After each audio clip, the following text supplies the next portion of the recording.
Hi, my name is Lou. On the trail, I'm known as Antenna. On the amateur radio waves, I'm known as KI4VEU.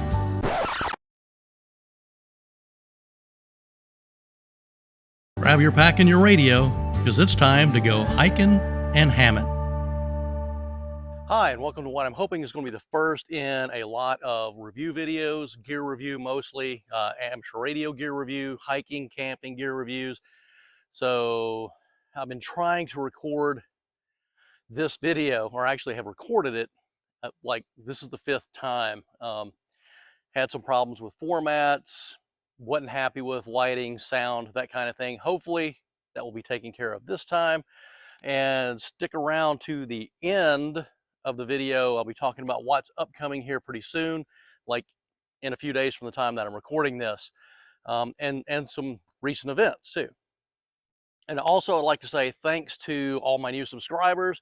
I'm over that 100 hump, so now there is a custom URL for the channel, and it is Hiking and Hamming, no spaces. So you can use that now if you want to pass along the channel to anybody. It's better than that, long string of alphanumeric characters. So again, thanks to all my new subscribers. If you're not a subscriber, hey, do me a solid, hit the subscribe button. I really appreciate it. Feel free to comment. Love getting the comments.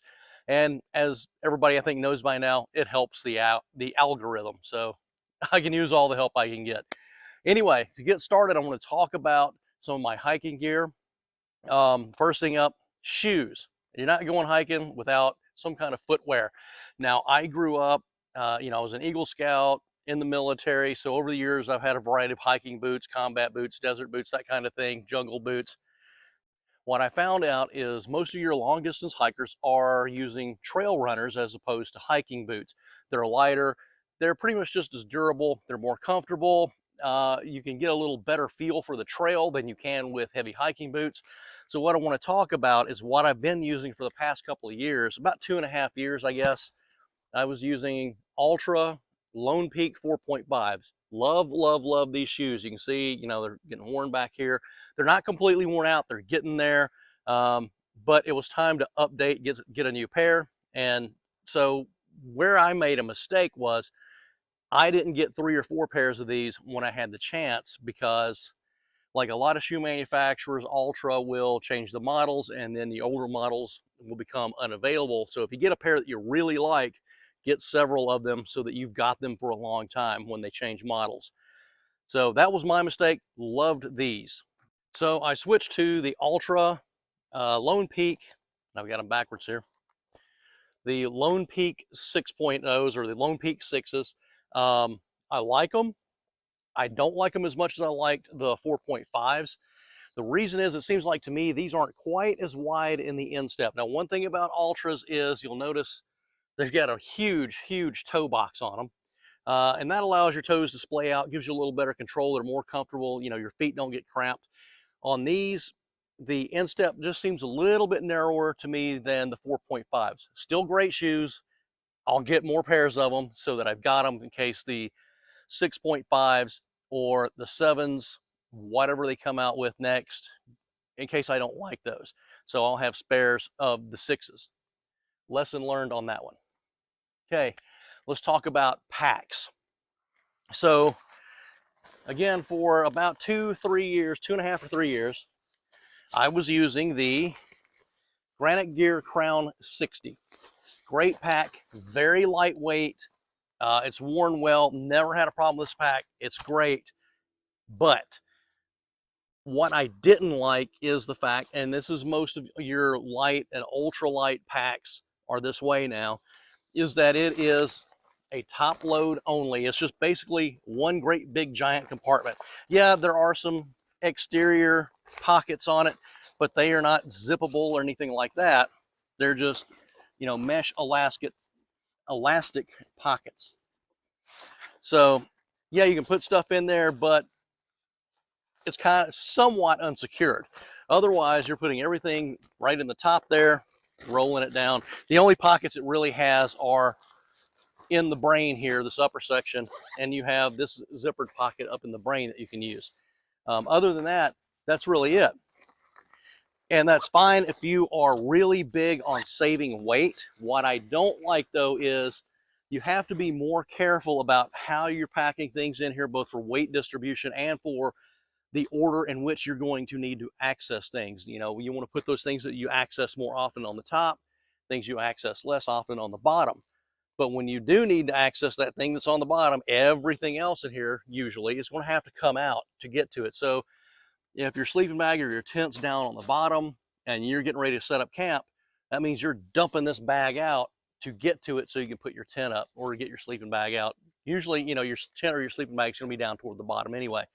So that was something that I didn't like about it. Great pack, wears great, very, very lightweight. Love it, except for the accessibility and how you have to pack it.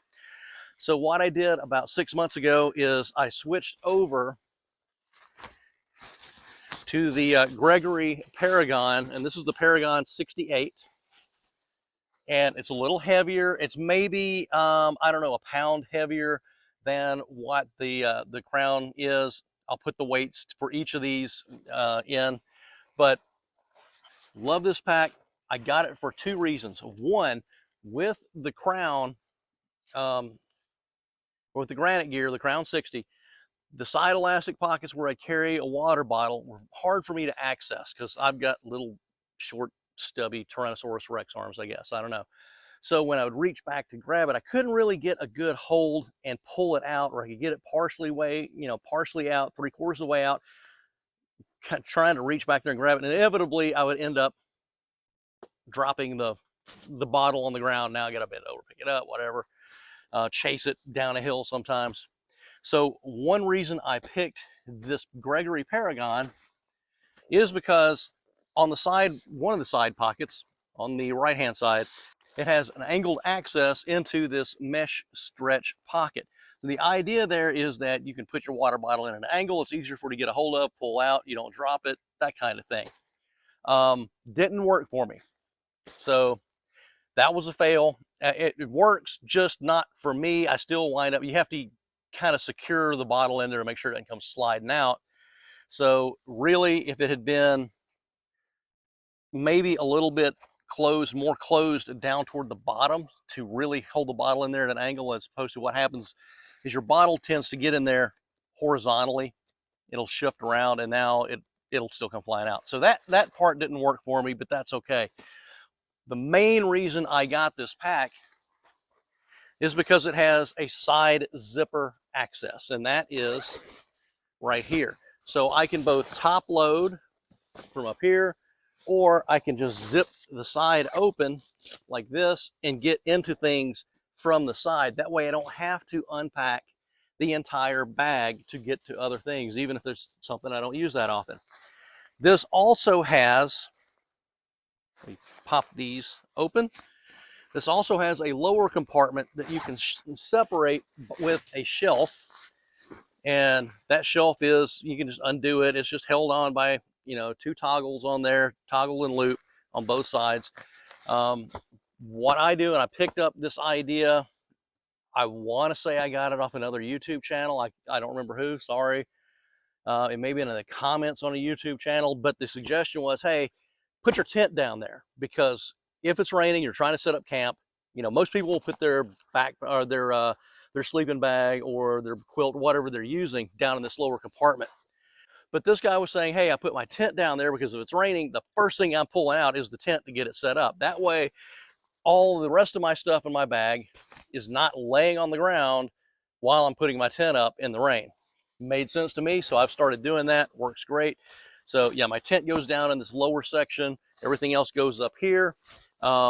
68 liters is a little bit of overkill for me. When I started doing summits on the air, I wanted to make sure I had enough room to carry the extra radio equipment that I would be carrying with me. I can do that. Did the AT section hike with this pack, and if you look, the pack looks like it's really bulged out, but what that is because in this back pocket right here, this back elastic mesh pocket, I had a fleece stuffed in there, so it's bulging out, but the rest of the pack was not. So I was able to pack everything, food, water bladder, all that kind of stuff, tent, quilt, all the stuff that you need for, you know, an overnight or a couple of night hiking trip, long as whatever you're doing. I had it in here along with my QRP radio, HF radio, had my handy talkie in here, had my batteries. I actually took both batteries. Don't know that I need to do that with the experimentation I've done. I'll just take one next time, but Bio-Inno batteries, antennas, a whole 9 yards was in here, and I had room to spare. I could have stuffed another entire radio and entire soda radio setup in here with everything I had. It'd have been heavier, but I could have done it. So size wise, it's more than I need, but if I do need it, it's there. Also, this pack carries really, really good. I want to brag on the waist belt on this thing. It's nice, it's stiff. It really supports the weight on your hips. It carries beautifully. Now, a couple of other items that I did get because of the water bottle problem, I got this water bottle pouch to go on the strap. And this has solved all my problems. I'll put a link below. I got this off of Etsy. I'll put a link below to the Etsy seller that I bought this from.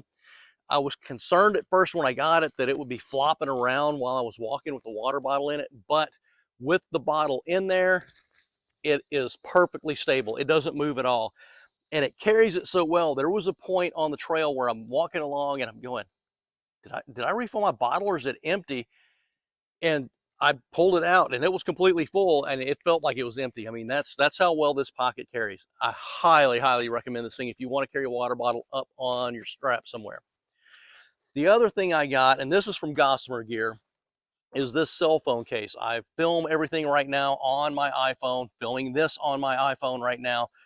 I wanted to have a water resistant case with a little bit of padding that I could put my iPhone in. This holds it. It holds it. My iPhone 13 and iPhone 13 with an OtterBox is held in here with no problems.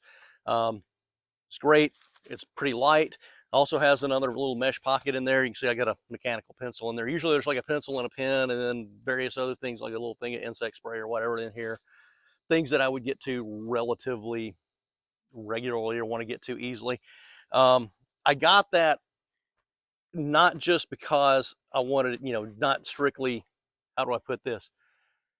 I didn't get it beforehand thinking I want something for my cell phone. I got it after experiencing trying to get my cell phone out of one of the hip belt pockets, because when you start fumbling for it, you pull it out and other things come flying out, your chapstick and your compass or whatever you got in there.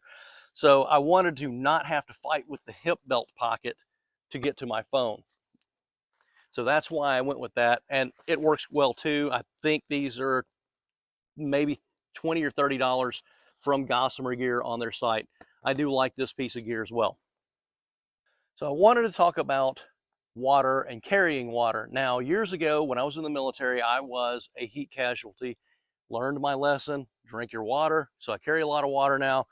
And for years I've been using Camelbacks. I've liked Camelback, never had a problem with them. They've always held up. I've never had one break, anything. I've never had a problem out of Camelbacks.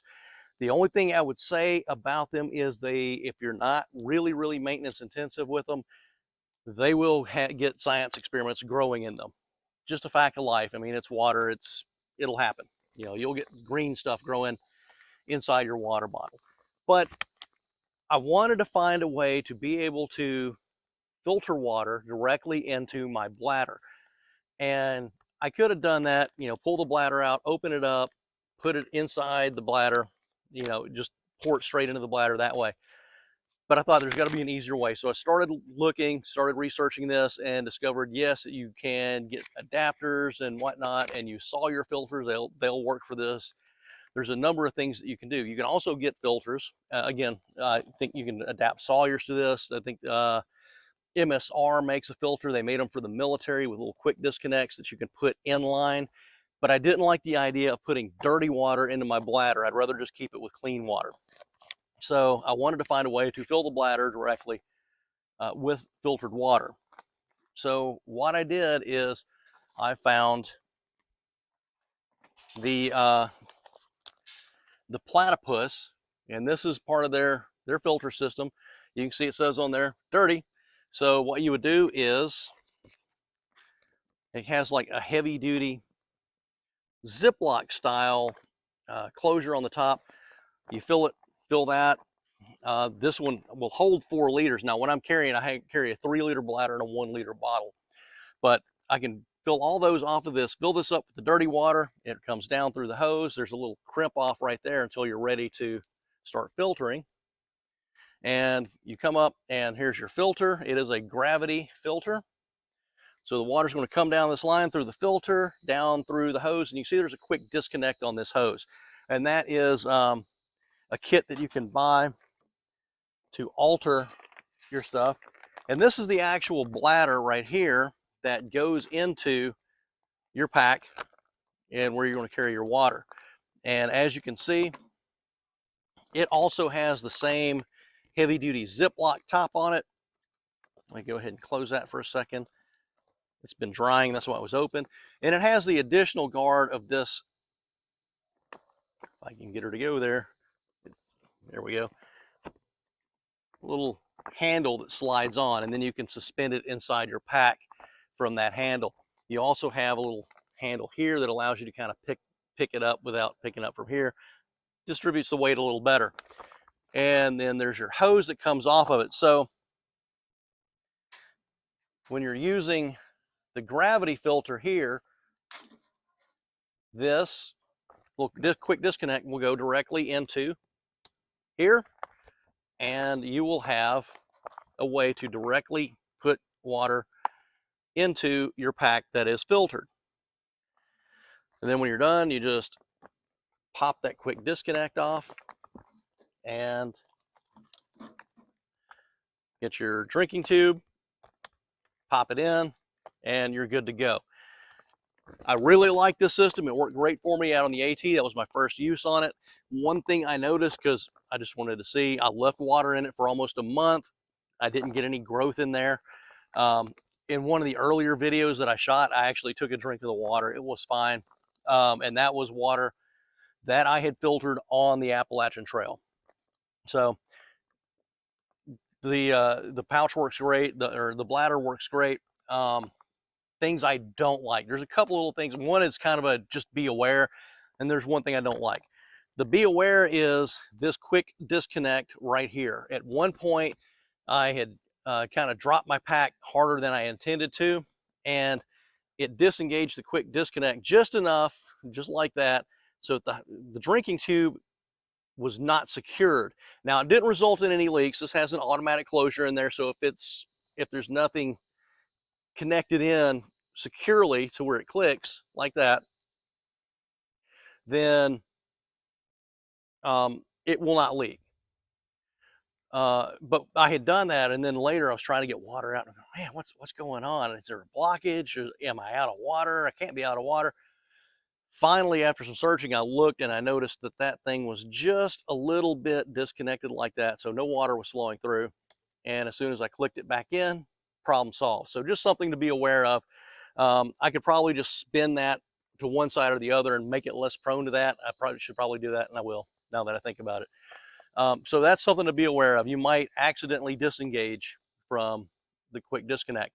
The thing I don't like is the on-off valve up here for your bite valve.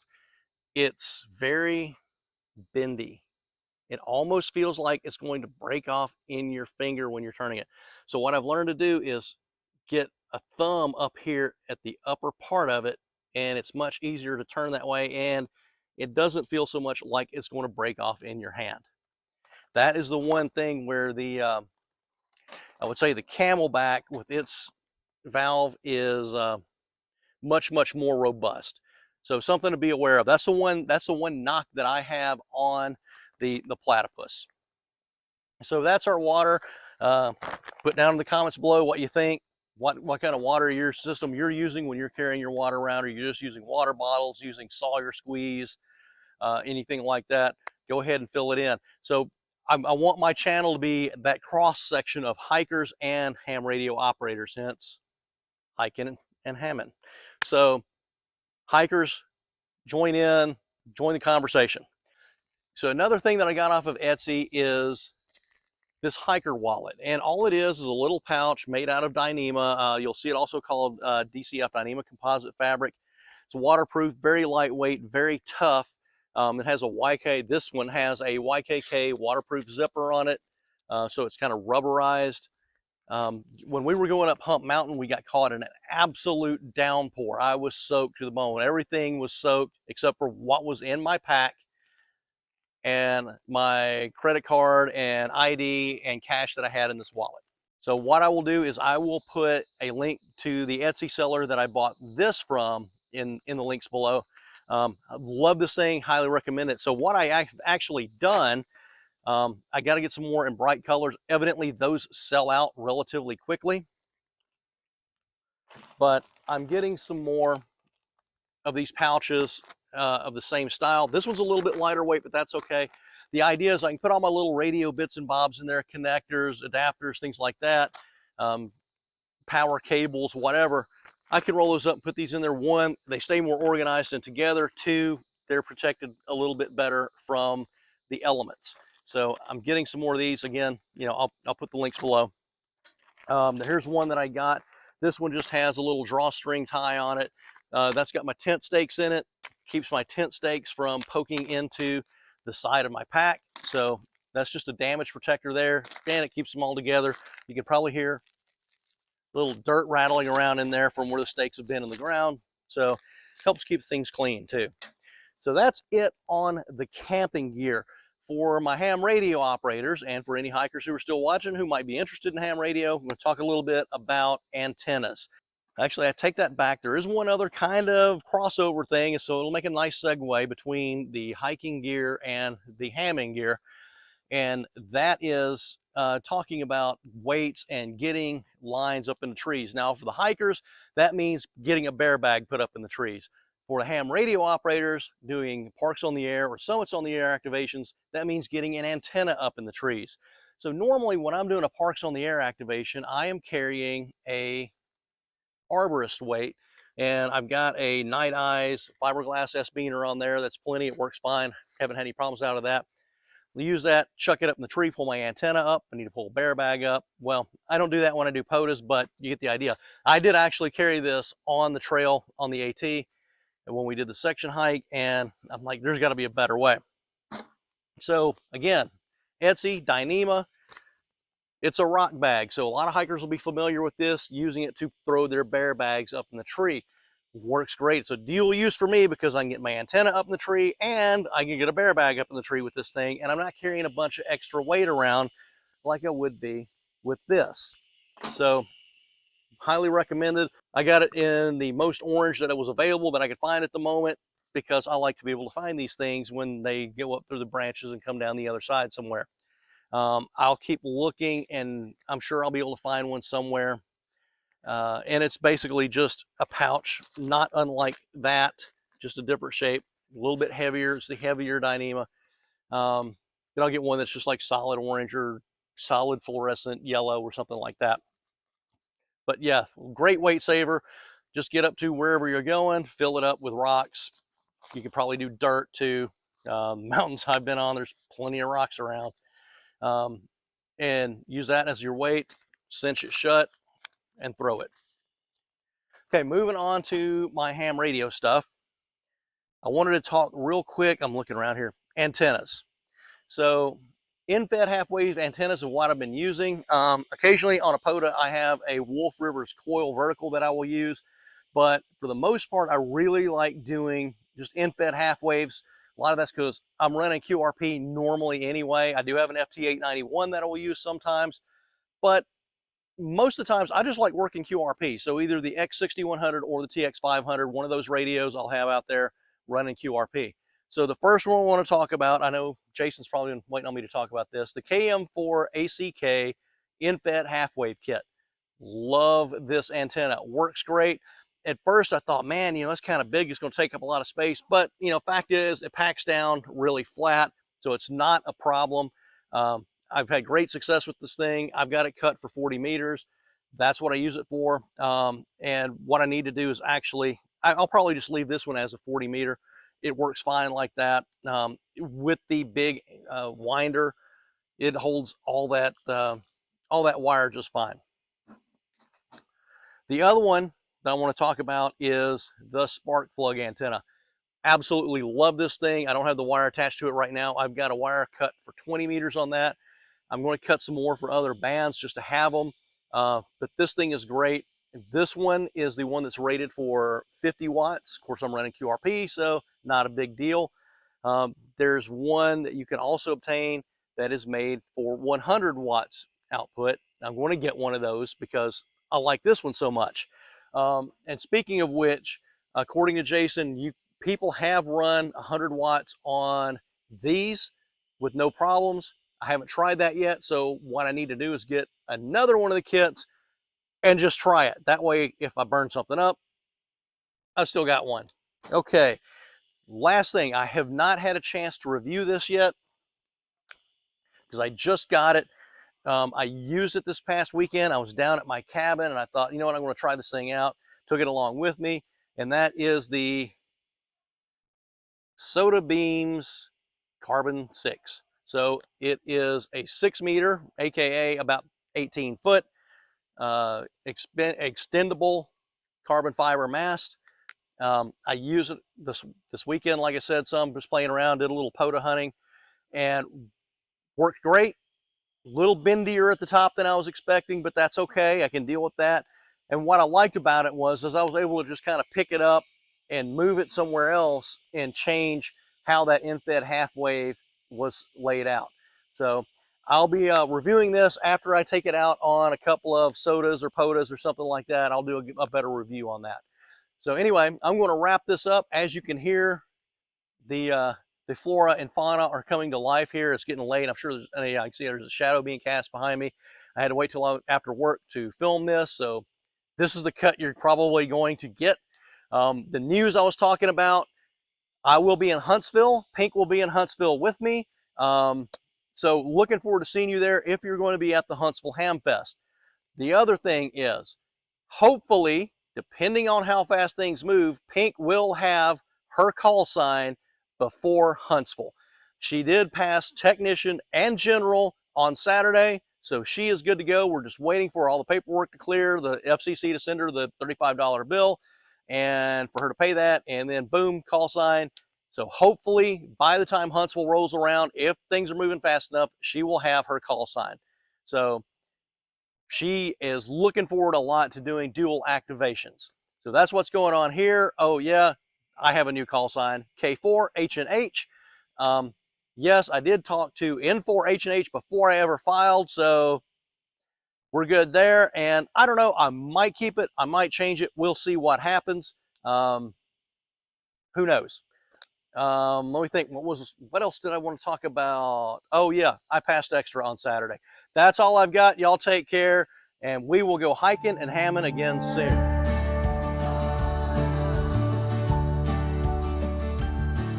Or they're using a lot of trail runners. That seems to be the preferred footwear. And that bug in my eye.